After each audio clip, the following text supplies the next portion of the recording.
What is going on, Trash Talkers? We're back with another episode for you.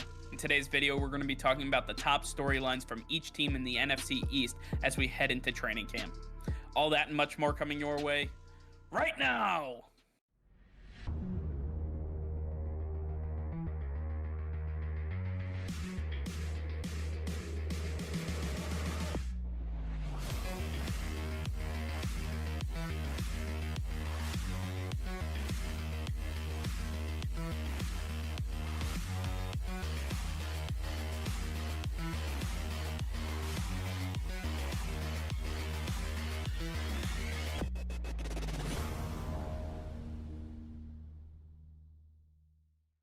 All right, Nick, as we talked about yesterday with the NFC North, we have some headlines from the NFC East that we need to address going into training camp, starting off with the Philadelphia Eagles. And this one is pretty simple. They had a big change at the quarterback position. Carson Wentz no longer with the team as they traded him to the Indianapolis Colts. Now Jalen Hurts takes over at the helm. And the question is simple.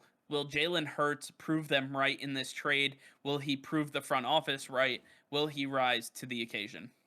To me, Jalen Hurts has a lot of tools already that will work well with the Philadelphia Eagles, and them getting a guy like Devonta Smith in the draft is such a big add for this offense. Jalen Hurts already has a little bit of a rapport with him and their time at Alabama. I believe that Jalen Hurts, with the distraction of Carson Wentz gone, with Doug Peterson out of the picture, I believe that Jalen Hurts is really going to work well in the system. I believe that he's going to start to calm down, figure himself out. This is very similar to what happened with him at Alabama. I believe it's kind of like this changing of the tide from when he went to Oklahoma. Now Carson's gone. He can finally focus on himself. The spotlight is off of him, and I believe he's going to work. To me, Jalen Hurts is going to make a massive step in year two. I believe so. I think that Jalen Hurts is one of those guys that you can kind of bet on. You know, I'm not a big Jalen Hurts fan. He didn't really have an opportunity to redeem himself after Tua Tagovailoa stole his job at Alabama, and then he went to Oklahoma and really didn't perform all that great. He had some great talent around him, but just couldn't get the job done at the end. And then coming into the NFL, he was drafted as the backup quarterback to Carson Wentz, and then Carson Wentz kind of injures himself out of the job. Jalen Hurts steps up, and the Philadelphia Eagles really weren't competitive last year with him, so now he has a lot to prove. I think Jalen Hurts has to really show us in training camp specifically that he has a command of this offense and he can really shine with the big balls to Devonta Smith and the young guys that they have on the wide receiving core. Moving over to the New York Giants, and we have Daniel Jones at the quarterback who, listen, the New York Giants did everything they possibly could to help him out offensively. They bring in Kenny Golladay, they bring in John Ross, they bring in Kadarius Toney, on top of the fact that they still have Sterling Shepard and Darius Slayton. I mean, you are 5 deep at wide receiver, not even including the fact that Kyle Rudolph comes over from the Minnesota Vikings. You still have an Evan Ingram at tight end. Oh, yeah, and that guy named Saquon Barkley at running back. There are no more excuses for Daniel Jones. He has the world in the palm of his hand, and what is he going to do with it is the big question. Can we see him grow from where he was the last couple of years to the guy that they drafted him to be? Can he be the guy to take this franchise to where Eli Manning once brought it, the Super Bowl? You know, this really doesn't have anything to do with the topic, but I just have to mention, to me, Daniel Jones is just never going to get out of that one moment where he fell like a baby gazelle at the 20-yard line after having an incredible run. To me, that will always be imprinted on my brain every time I think of Daniel Jones, and to me, his legacy is forever tarnished. But to me, Daniel Jones still has a lot of tools that'll work well in the system. I believe that Joe Judge has a full offseason to work with him, and Joe Judge is one of the best coaches at getting players to perform at their peak levels, and I think Daniel Jones is going to be one of those guys that gets even better under Joe Judge, and he's going to thrive with the talent around him. I believe Daniel Jones will rise to the occasion, and we are going to see the New York Giants be a real contender this season. You know, you talk about Daniel Jones and the run that imprinted on your brain. Well, it kind of reminds me of Mark Sanchez running into the ass of his offensive lineman. So here we are. All right, moving forward, we have the Dallas Cowboys, and this one is pretty simple. They get Dak Prescott back, they get that offensive line back. Ezekiel Elliott looks like he's in the best shape of his life, and I have no questions about this offense. I think that they're going to be able to put up 40 points a game if they really wanted to. Simply put, can they keep up with the offense? And I think that they have a lot to show. When they grabbed Micah Parsons in the draft after losing out on JC Horn and Patrick Surtain and losing out on Caleb Farley, I think the biggest question comes on the backside of this defense. Can they stop opposing offenses? We talked about what has happened with the offenses of the Eagles and the Giants in their division alone. What are they going to be able to do when they have to face off against these guys? So I think that there's going to be a massive struggle here. They need to show us that they can keep up with this offense in training camp. To me, the Dallas Cowboys defense won't be able to keep up with the offense of the Cowboys. But like you said, they just don't need to, because the offense will be outputting so many points.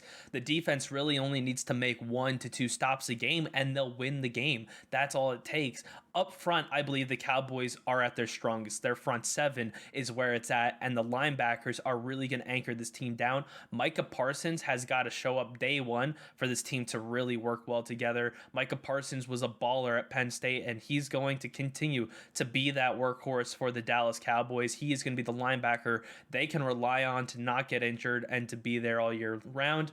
It's really the secondary that scares me. And after losing a couple pieces, you bring in a couple guys from Atlanta to pair with Dan Quinn, who's the new defensive coordinator. And to me, it's really, they're not the guys that are necessary to this team. You need cornerbacks. They got safeties who are there somehow transitioning to linebacker.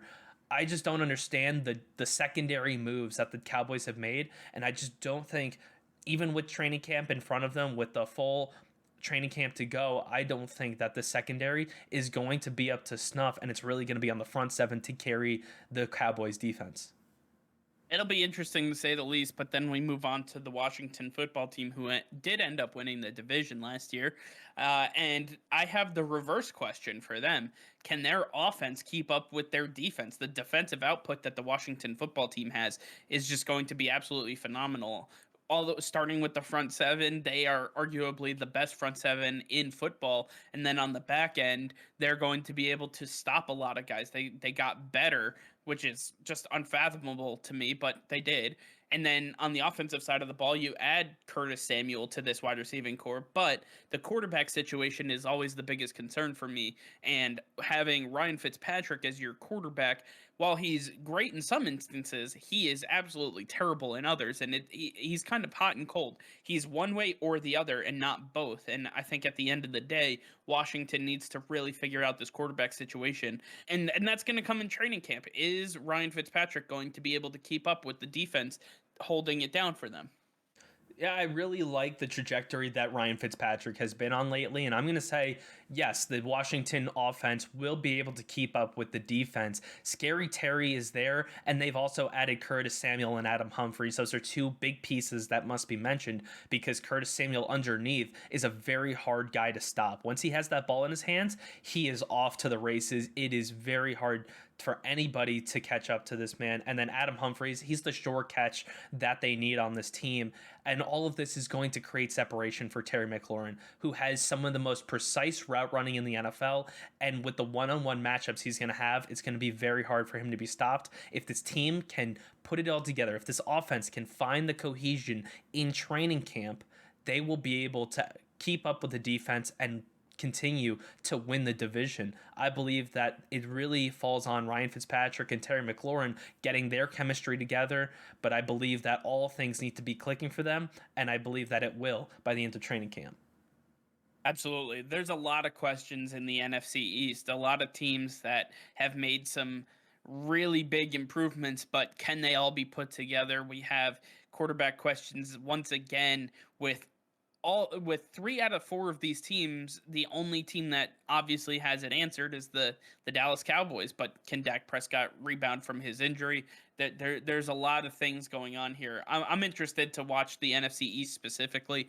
The Cowboys do get a week head start on the rest of the NFC East, as they will be playing in the NFL Hall of Fame game against the Pittsburgh Steelers, because they are 2 pillars of the NFL. They were two original teams that were part of this league, and as we go through this, I believe that they are going to benefit from that extra week of added practice and that extra week of added time together. So it'll be interesting to see, but a lot of things to look forward to in training camp. All right, well, that's going to do it for now. Thank you all for watching. Be sure to like this video and subscribe to the channel if you haven't already. Hit that notification bell. We go live every single day. That'll be all. Peace and love.